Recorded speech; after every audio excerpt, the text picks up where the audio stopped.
times because he is the beloved. Well, He technically, wrote it. Lazarus No, is the only. I bet I got this Methodist internet. It's terrible.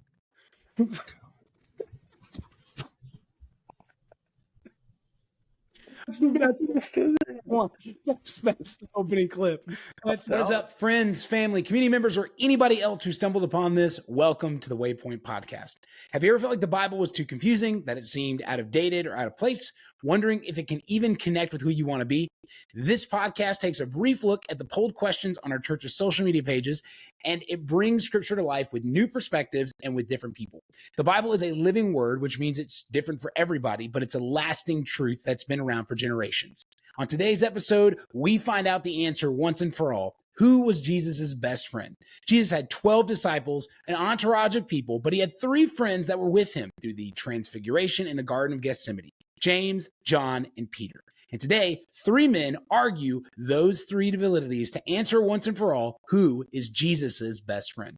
Joining me is Greg Aydt, the assistant pastor of youth at St. Patrick Presbyterian Church in Collierville, Tennessee. Greg grew up in Philly, went to seminary inside of Pittsburgh, but found his way to Memphis about 8 years ago. And he and his lovely wife, Heather, try to parent these amazing kids of theirs, Truett and Fiona. He is the team chaplain for Memphis 901 FC and also on the national leadership team for his denomination. He loves serving God and seeing the gospel set people free, loves to connect the gospel to real life, and brings that rhythm into his world. In his free time, he enjoys good novels, cultural work, and of course, some disc golf and having fun with his kids. He's not big on social media, but if you want to join him, there's social media for him is actually joining him in a chess game. All those details are in the description. And my other guest is Jeff Roberts, a pastor with 3 wonderful kids, and he and his wife Rachel live here. He's got a master's in divinity from Theological Seminary, and he is also a youth pastor, a CrossFit coach, and was, believe it or not, an NCAA athlete in the early 2000s. We are so excited to get this started. Let's get it going. Welcome to the Waypoint.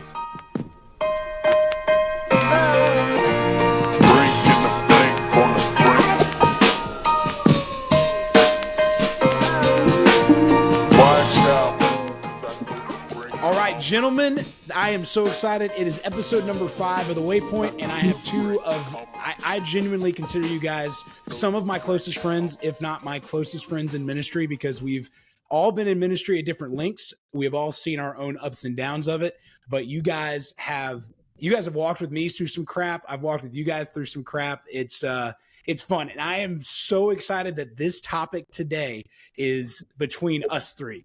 Because there is no telling where this is going to go, and I'm so excited. So I'm going to set it up for everybody.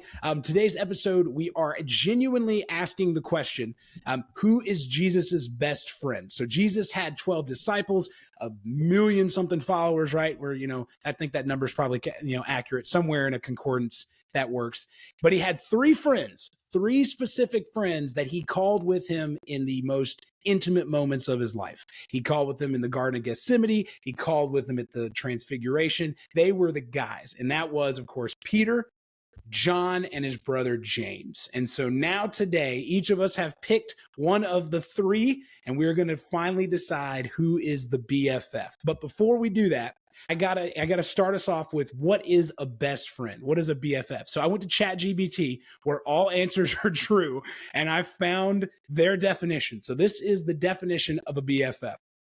A best friend is someone who accepts, supports, and stands by you through everything.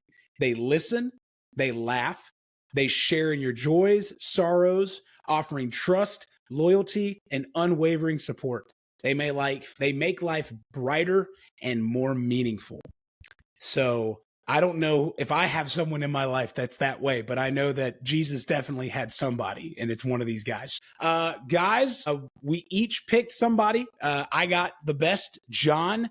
Jeff has Peter, and Greg has James, my brother. So let's jump into it. Who's fired up and ready? Who's ready to go? I'm ready for it. I want it. I know. I'm Greg so wants confident. it. Let's go. I'm so confident. Okay, Greg. I love this topic. I love this. And it made me kind of reflect, like you did, on what I like in my best friends, what makes a good best friend, what can distinguish like friends from best friends. And James just hit every check mark in that list. There's no doubt in my mind. I went into this, and I felt like James was the underdog. Let's be honest, right? Peter, John, James is how you listed them in the beginning. That's probably how we think of it. But I think that's the very reason that James might have been Jesus' best friend forever. Like he was steady, he was reliable, he wasn't loud or obnoxious when he needed to be. I mean, he speaks way less than John or Peter, and yet like he's still bold enough and not too bold. All right, he's close but not clingy. Look, I know you've all seen The Last Supper. John just needs to just scooch away. Like Jesus is trying to eat. Nobody wants that on them when they're eating. Like just scooch away. I mean, this is ridiculous. So John obviously is out. Jesus had to be super annoyed with him already. Peter, okay. John is like immediately. We don't even need to go, John. We don't need to go to John. It's really between. Yeah. Out of all the sons of Zebedee, who called him the beloved one? John did. John called himself. John called himself the beloved apostle. Yeah, because I feel like Jesus didn't call him that. It doesn't. But hey, look, man, I got friends in my life that I think that if they're going to call me, I feel like I'm the number one in their list, and I'm going to name that and claim that. And that's why John really is. It's just the mere fact that John has more writing than both of you guys. Like he was obviously way more articulate. That's so obnoxious. No, it's not. It's he's just trying to make sure everyone knows that how they feel, and he just wants to make sure everyone's included. Like that's John's biggest thing. He wants everyone to be included. But he never mentions James because he's so. John is the only gospel that doesn't mention James, his own brother, because John is so insecure about the way Jesus feels about James. So I gotta say, look, James is close but not clingy. He's bold but not rash like Peter. Peter's got issues, right? He's the one on the Mount of Transfiguration. Like, he's the one being like, hey, why don't we build you a tent? He has no clue. He's cutting off people's ears. This is not the guy Jesus is going to be like, that's my best friend. But yet he's ready to speak the truth. He's one of the people who are like, Jesus, we can call down some fire on this Samaritan village and just torch them all. And so I think there's also this one other thing that's helpful. If you look at John's parents and you look at some of the stories around that, Luke 8, Salome, his mother, Zebedee, his father, they were probably wealthy. Look, there's probably that. We all love friends who are wealthy. If Jesus was going to go on vacation and he tags along with James, that's just a bonus, right? But then that would mean I would be there too. It's most we've already established you're clingy. We know that. We've already established you're describing James as a brand muffin. I'm not too much. I'm not too less. I'm exactly. I'm just enough. You just described James as the safe choice. No, he's amazing. I don't want my friend to be the safe choice. No way. So your best friend for sure. Okay. So I'll put it this way. It's like for me, John he's got to be better than James for a few reasons. First off, the writings are fantastic. If you don't feel something when you read one of the books that John has written, you may not have a heartbeat. Now, granted, he may have feels derivative at times, but he loves Jesus and he loved being one of Jesus. I also think he's the only one that didn't have to go through a martyrdom that you guys went through, and the thing is, first one, baby, number one over here. Spiritual martyrdom that Jesus, when Jesus died, so much of John died. So much of his soul died. Jesus was like, dude, I'm not going to let you go through anymore. You've already been beat up. You stayed with me at the foot of the cross. And I think this is the biggest thing is you want a best friend to be the one to take care of your family. You want the best friend to be the one to say, hey, if I ever go anywhere, I want you to take care of my kid, right? Greg, if you and Heather, something horrible happened, God forbid, you have those people for Truett and Fiona. You have it. No questions asked, right? Jeff, same thing for you and Rachel. Who did Jesus ask to take care of Mary? It was John. It wasn't you, James, and it wasn't he Peter. Knew he would have gotten James in that. Oh, yeah. They were together. It was a package deal, whatever. Okay, yeah. Whatever. But that's why my opening arguments is you want somebody that you could trust your family with, and there's nobody better than John, period. No questions. No questions at all. None. Jeff? No. Did Jeff freeze out? Lost Jeff. That's amazing if he's gone and it's just down to us. Oh no. We could That's rule out fantastic. Peter from the beginning though. Like, well, yeah, and no, I he feel doesn't like need to make the argument. Peter is one of the worst. Jeff's back. Oh, Jeff's Peter back. is one of the Okay. worst Peter's one of- ever. Just for somebody. You say what you want about Peter, but none of We you. said a few things while you were glitched out there. That's fine. That's fine. None of you ever acknowledged Jesus as the Christ to his face first, like me. You are the Messiah. And you know what? LGBT missed something about a best friend. A best friend is willing to rebuke his best friend, right? Okay. I'm just And saying. deny him? I need to know. I need to know. You got to break this down a little more. If your best friend did something to make you upset, to try to prevent you from getting in your way of, saving the world, wouldn't you get mad at him? Call him Yeah. Satan? Yeah. Yeah. Call him Satan? I don't know if I call him Satan, but yeah. I don't know if I do Okay. that. In there. I'm saying, I don't think Peter is also the rock. His name is the rock. He is the rock of the church. Dumb as a rock is what Jesus was saying. No. You have And the from the intelligence of a get-go, boulder. I do want to ask, I do feel like you have to address the anger issue. Like, you got to address some of the, I get it. We're sons of thunder and we were a little bit hot, we were a little hot tempered. You got to kind of talk about that a little bit. I feel like you can't, there was so much misplaced aggression in Peter. I don't know how you cannot just feel like that. because he there's some of cares that. about his best friend. So much so that he's going to okay, so if we were in this situation and you were like, hey man, just don't go through this door. I don't really care what else you do. Just don't go through this door. And I made it very clear, don't go through this door. And then Dude, I I'm just going kicked through the door open with my foot and came in with a sword and screaming. Do you feel like maybe I missed the point there or no? No, I mean, I'm going through that door. Look, I'm the one that went into the tomb. Where were you, John? Oh, wait, you beat me in the race. He got there first. He made sure to say that. I did. He got made there sure to first. say that. but For some reason, you know why he had to CrossFit's put that not in there? great when you're running. Let's put it that way. Okay, you can't. He had to CrossFit- put that in there because he knew Peter was Jesus' best friend. Just one little. That's why I put it in there. Okay. That's why he's in That's there. why I would put it in there. Okay. And yet, And the whole time, John's just standing there like, I don't know what to do. So Peter's like, I'm going in the tomb. I had respect for where my That's not master respect. was. You're That's scared. what John was. No, I wasn't scared. I don't think somebody who uses the word love as much as I do, and 81 times, I feel like I was not scared. Did you get into the boat when Jesus was walking on water? did you sink? Hey, I got out there. He did get Doesn't out. even He matter. did get out. I feel like I that's got out. a fair. He did get out. Meanwhile, yeah, I know. Look, James wasn't at the tomb because he probably believed Jesus and didn't need to go where Jesus wasn't. Oh yeah. First off, sure. but also, and then Sure. again at the cross when James is in there, I just feel like James gave Jesus the space. Oh my God. Hey, I know you're going to get crucified. I know you're going to resurrect.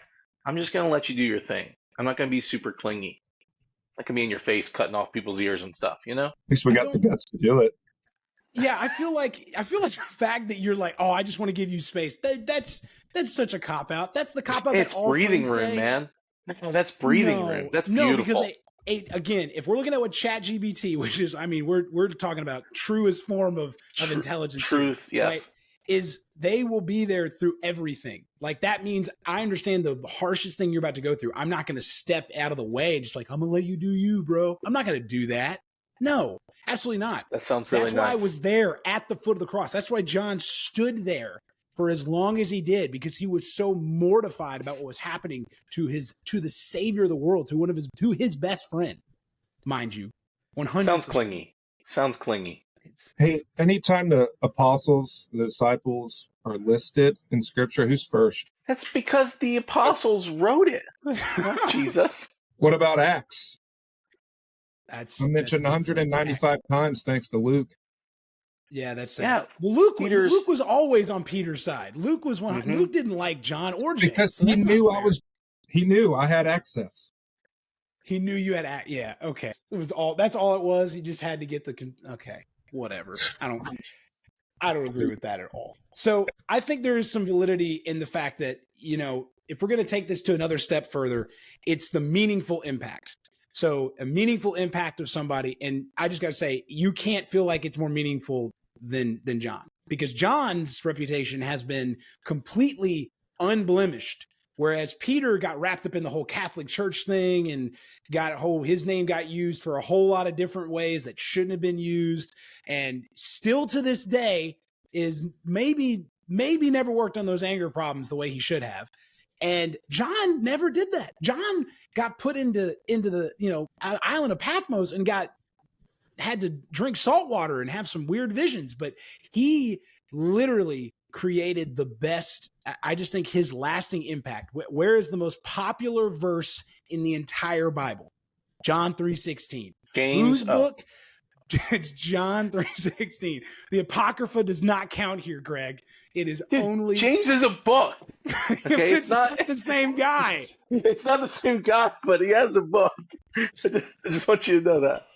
Well, I think the fact, this whole beloved disciple, have you ever considered that you might actually not be the beloved disciple? Why would he have written it so many times? Because he is the beloved. Well, technically, he wrote it. Lazarus is the only. I got this Methodist internet. It's terrible.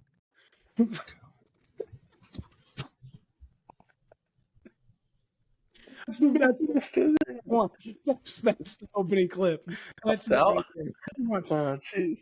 So yeah, you gotta okay, so there's a book named James, but you're not in that. Like it could be that James. It could be that James. How could it be that James?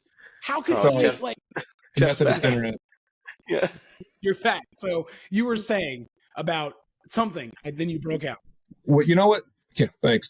John mentions, is it John or is it Luke? Lazarus is the one that Jesus says he loved Martha, Mary, and their brother Lazarus. Yeah. Never says anything about him loving John. He didn't need to tell John because John knew. John didn't need that affirmation. John's not one of those. He's not clingy in that way. He is so welcoming in this relationship that he's just like, you know what? I don't need you to be reminding me. I know I'm the loved. I know I'm the one. Just like I know I'm faster than Peter. Like he just knew. He knew. He was so confident in who he was and everything that he had in life that he didn't need to be reminded at all. Dude, listen to the friend that you're talking about. Like, it sounds like me. Can you imagine having a friend that's like, yes, I am his beloved. I'm his beloved. I am the loved one. I'm the beloved one. It sounds and like me. You're like, excuse me. I'd be a great best friend. No, sorry. I got to sit next to him. I need to recline on him. I need to lean against him. Like, what is that, man? He was just a little tired, man. You don't know about that. He was trying to lean over. They were trying to do like Forrest Gump and Bubba, and they were making that popular before Forrest Gump. He just sounds so needy, so clingy, man. And if I had a friend like John, I would run. I would run. You would run, which is probably what Peter was trying to do to get away from him. Oh, that's what it was. Let's go back to the Last Supper. Yeah. Oh, okay. 13:23, John 13:23. You wrote this. Hey, look, it's my book. One of them, the disciple whom Jesus loved, was reclining next to him. Why would John refer to himself that way?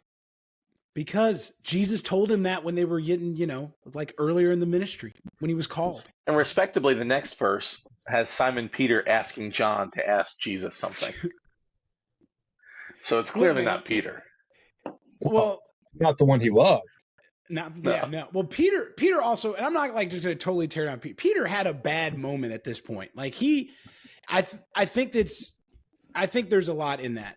So guys, let's get ready to close this out because there's a lot of different opinions and feelings on this. And so I want to button it up with this. Your final argument, your like quintessential final piece. If you could take one thing about James, Peter, or John respectively's total tenure that could change and solidify they are the best friend of Jesus, what is it? And I'm going to go first because I just feel like the beloved should go first because again, I just don't think it's a contest. Hey guys, I just want to stop real quick and let you know. So I hope that you guys are enjoying the conversation that Jeff, Greg, and I are having, but I want to let you know something. While we were recording this, we had a little bit of a hiccup with our audio and video system. And so what you're going to see coming up is that Jeff is still on the call, but because of a video drop off, he is only going to show up with his audio. But we really hope that you've enjoyed it. And I want to encourage you, if you haven't dropped in the chat or inside the comments yet, what you're thinking, let us know, because we want to keep growing this podcast so that we can continue to let the Bible speak to you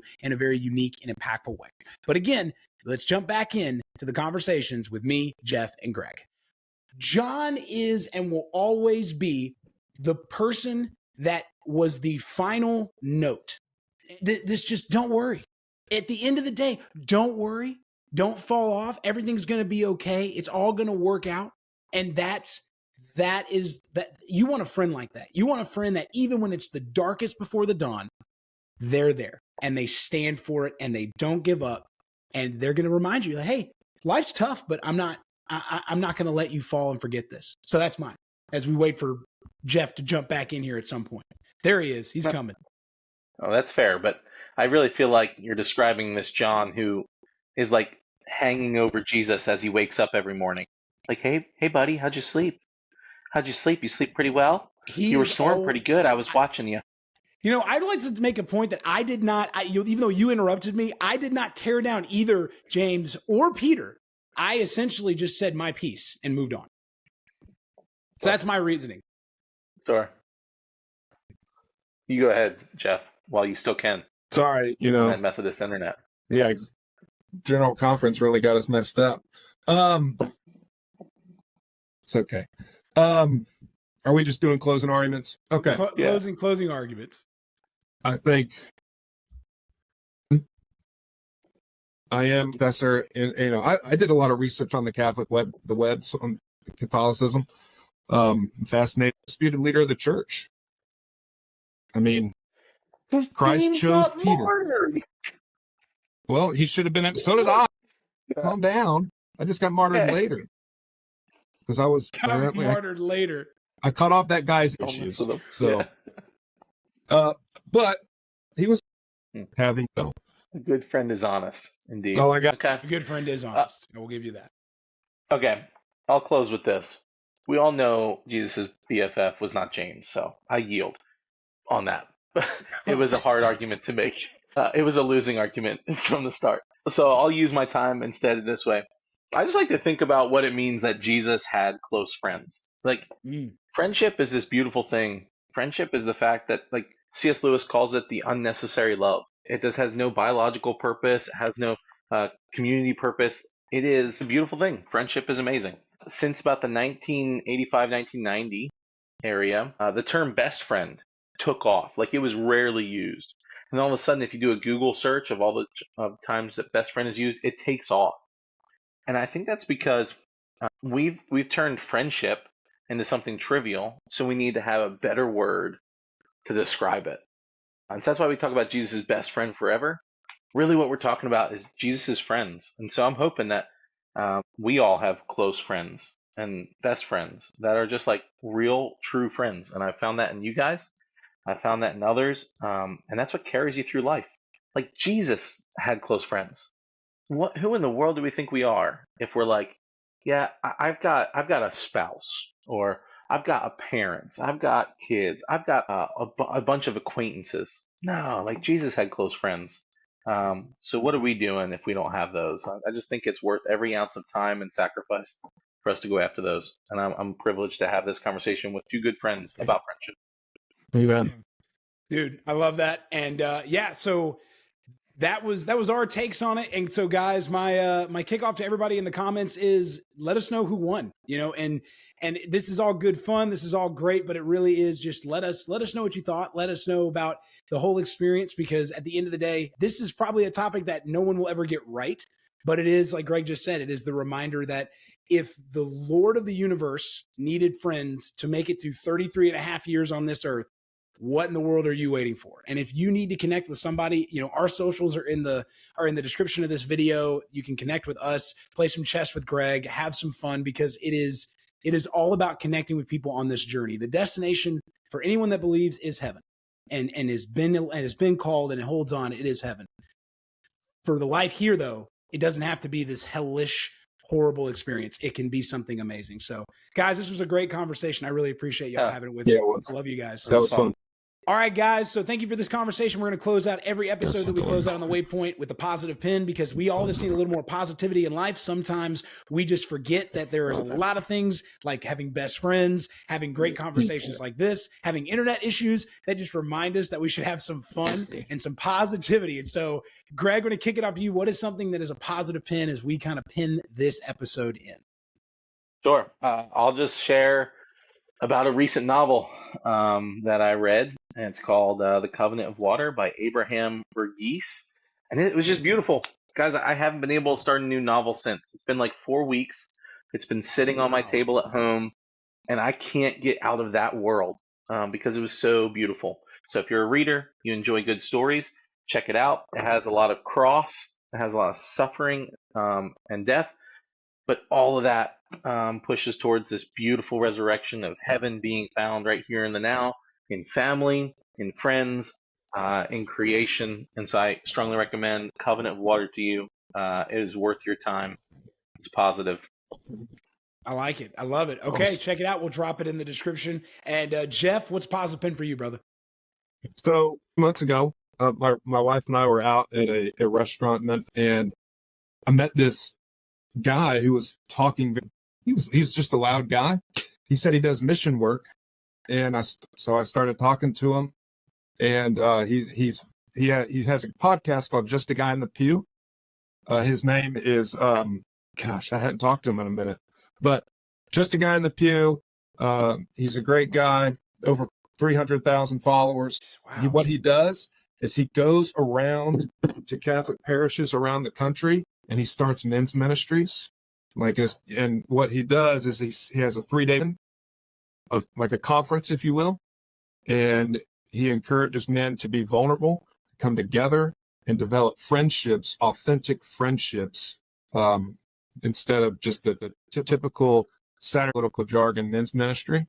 He builds his whole model around worship. He builds it around social events, and they have a mass every week, just his group.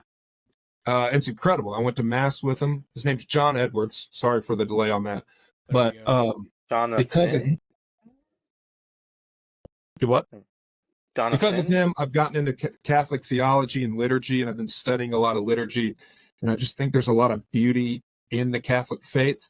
And so that's made me want to study and find the beauty in the Protestant tradition through the liturgy, through worship, and through communion and the Eucharist. So the Covenant of Water has really sounded good in this whole deep dive of sacramental theology and liturgical theology. I'm pretty excited. That's awesome, dude. That is so cool. So mine, I'll switch mine up from the original one, because since we stayed on this deep subject, I'm not going to do my original one, which seems a little bit not shallow, but definitely doesn't help the whole John argument. So mine is definitely, I started a brand new book. I was telling Jeff before Greg Free jumped on. It's called The Crusades by Tom Ashbridge. It's really good because it looks at it from as unbiased as possible. It looks at every crusade, the first, second, and third, broken down, and then it takes the perspective of why was Byzantium involved in this? Why was the Roman Church and the Catholic faith pushing so hard for this? And then it even looks at the side of Islam and Muslim, rule and what they were dealing with and just what they were battling on their own terms. So if you love really deep kind of historical reflections that are pretty unbiased, again, I'm only like 2 and 3 chapters in, but it's very good so far. Not super biased, really well done. I love it. But guys, check out all those books. They're in the description below. And let us know what you thought about the podcast. Like, subscribe, comment. If you want to follow these guys on their socials, all of that is down in the description. Gentlemen, thank you so much for being with me today. It was awesome. I love it. Thanks for having us. Thank you all so much for watching with us wherever you are in the world. You can keep up with us by following right here on YouTube, Spotify, or iTunes, wherever you find your video or audio podcast. This has been the Waypoint Podcast, and we want to remind you, no matter what happens in your life, remember to dream big, bring your best, and above all, enjoy the journey. See you next time.